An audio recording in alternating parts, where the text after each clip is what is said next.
Fala pessoal, tudo bem? Eu sou o Lucas Sampaio, seja bem-vindo a mais um vídeo aqui do canal Clap Pop. E no vídeo de hoje eu resolvi trazer uma coisa muito diferente relacionada a jogos. No lugar de eu fazer a crítica, eu resolvi destacar aqui alguns jogos que estão completando 20 anos esse ano, beleza? Então sem muitas demoras, vamos logo para o nosso primeiro da lista, que é um que é pedido até hoje para ter um remake, né, que é o Resident Evil Code Verônica. O Resident Evil Code Verônica, ele teve duas coisas bem ousadas na época, né, nos anos 2000. O primeiro que ele foi o primeiro Resident Evil que foi lançado fora da marca PlayStation.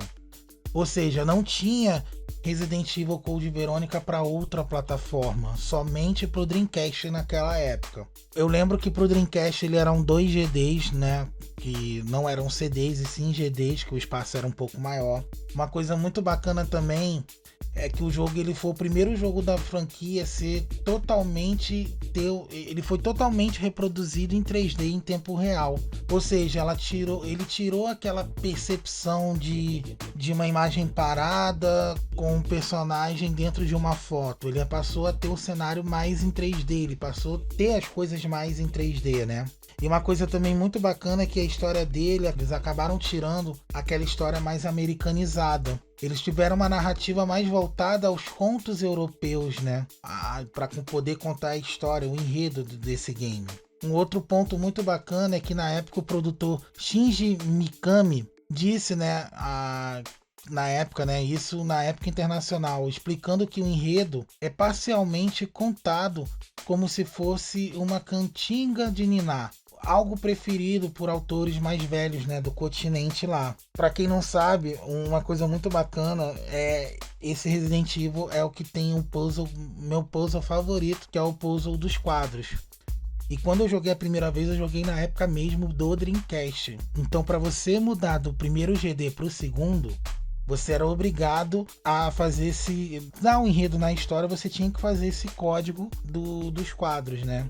O jogo foi bastante elogiado. Depois ele teve uma versão para Play 2 chamada Resident Evil Code Veronica X, que aí acabou lançando para Play 2, Xbox. Aí depois eles acabaram liberando para todas as plataformas e há pouco tempo também tem a versão do Play 2 para o Play 4. O nosso próximo da lista, já que a gente está falando de Dreamcast, né, vamos continuar ainda nele e vamos falar do exclusivo da época, né, do Shenmue. O Shenmue, ele era um jogo muito além do seu tempo naquela época. Ele foi um jogo que foi o jogo mais caro do Dreamcast. O jogo eram 3 GDs e a Sega apostou muito alto com esse jogo. Através desse jogo acabou gerando a franquia Yakuza, que teve o seu último jogo lançado ano passado, né? E agora esse ano vai vir o Yakuza em forma de RPG. E o Shenmue, né, acabou também, né? Ano passado saiu o 3, né? Que através de uma campanha, mas esse aí já não tem mais. E no ano passado saiu também o terceiro, né, para PlayStation 4 e Xbox One e PC, mas esse aí já não tem o apoio da Sega porque foi através de uma campanha do Kickstarter. Mas o 3 ele não teve, né? Ele não foi tão bem avaliado pela crítica. Mas vamos falar do primeiro aqui, já que ele este ano está completando 20 anos. Como eu já falei anteriormente, o jogo era exclusivo para Dreamcast. No jogo você vivia o personagem Ryo Yazuki, né, que é um jovem praticante de artes marciais que buscava o assassino do seu pai a fim de assegurar a sua vingança. A coisa mais bacana do Shenmue é que ele era um jogo totalmente livre. Para a época era algo muito inovador e muito diferente para as propostas dos jogos que tinham na época. Então o Shenmue, quando ele foi lançado, ele foi um jogo muito além do seu tempo. Só que infelizmente, né, teve 2 para o Dreamcast, 1 e o 2, e acabou ficando mesmo esquecido de vez, deixado de lado, né? Triste isso. Vamos pro próximo da lista, esse aqui, quem não jogou, né? Vamos agora ao momento nostalgia, Lan House. Yes, Lan House. Então já sabe do que eu tô falando, né? Não é Gunbound, não. A gente tá falando aqui do famosíssimo Counter-Strike. Counter-Strike, ele foi um acidente que acabou dando muito certo. Ou conhecido para alguns, né, pra galera mais íntima, CS. Ele nasceu com uma modificação, né? Para quem não sabe, do Half-Life 2. Ele foi feito por dois desenvolvedores. A Valve, né? Que é a empresa, ela viu o potencial, comprou a propriedade intelectual dos homens. Eles acabaram oferecendo um emprego para continuar trabalhando no título. E tá aí. Temos um dos mais prometimentes títulos do mundo dos cenários do eSport. Não é à toa que o CS tá aí até hoje. Eu mesmo jogo CS, sim. Descobriram meu podre. Eu jogo. Não, não é meu podre. Eu jogo CS até hoje.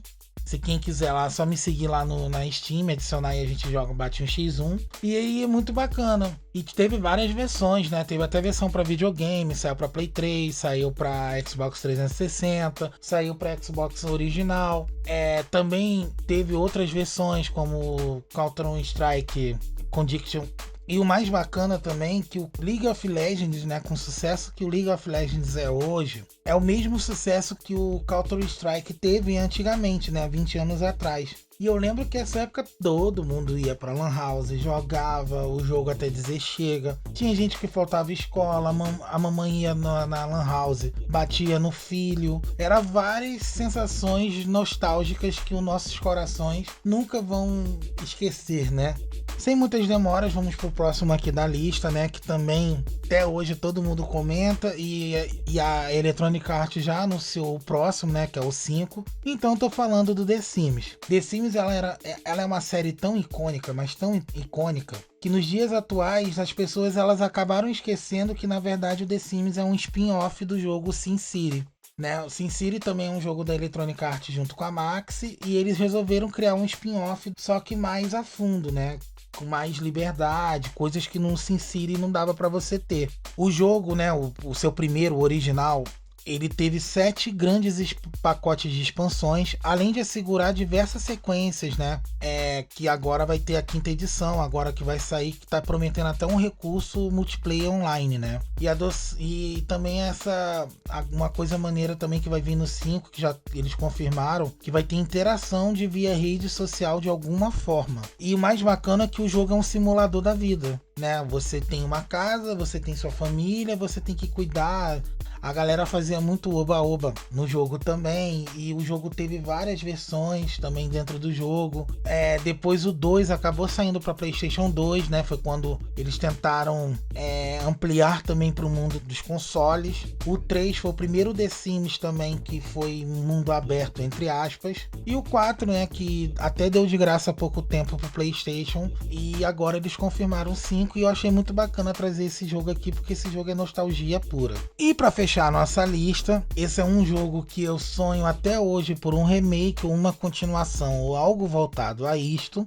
Eu tô falando de um dos meus jogos favoritos do PlayStation 1 e também ele era bastante difícil. Eu tô falando do RPG Vagrant Story. Esse jogo ele passou anos despercebido. Ninguém nunca deu atenção necessária para ele, e ele com o tempo acabou se transformando num game bastante cult. Até que ele adquirisse, né, ele acabou adquirindo, né, com o decorrer do tempo, um dos principais RPGs da plataforma PlayStation 1.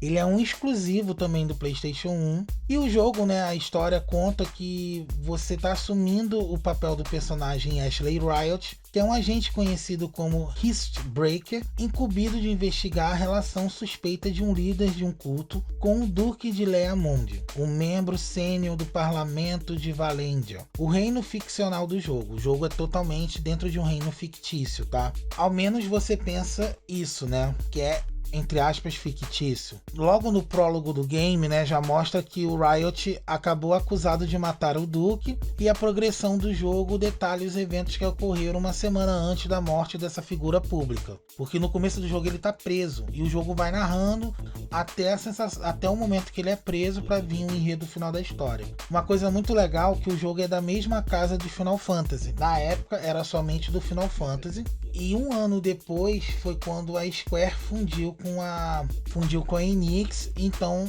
e quando hoje em dia tanto a Square quanto a Enix, elas hoje em dia são juntas e não tem mais aquela rixa, entre aspas, de Final Fantasy e Dragon Quest. Na época a Square era a Squaresoft, né? Hoje em dia é a Square Enix, e hoje em dia o império da Square tá muito maior do que eram na época, né? Um outro ponto muito bacana desse jogo é que ele foi um dos primeiros RPGs de ação com progressão de puzzle. elementos de plataforma e navegação em tempo real em ambientes 3D. O mais importante, né, o ponto mais bacana é que a jogabilidade do game possuía uma esfera de, abre aspas aqui, né, de uma esfera de ação, por mais que o jogo fosse um RPG, que ele acabava lhe permitindo determinar onde você tinha que aplicar os seus golpes em determinados inimigos, né, para serem mais eficazes, ou seja, escolher o ponto fraco de cada inimigo para você poder estar atingindo dentro deles. E o outro ponto mais bacana ainda também é que isso acabou gerando, né, para algumas empresas. Esse jogo foi o que gerou a franquia, que inspirou a Bethesda a criar a franquia Fallout. Porque no Fallout você também tem esse lance, por mais que ele seja um RPG, um FPS barra RPG em tempo real, ele também te permite para você que mire na cabeça, que você pode mirar nos braços, no torso de um inimigo de uma forma mais singular. Mas lembrando que o Fallout ele veio alguns anos depois, e o Vagrant Story ele veio 20 anos atrás, com uma espada, sabe? Com uma simples espada.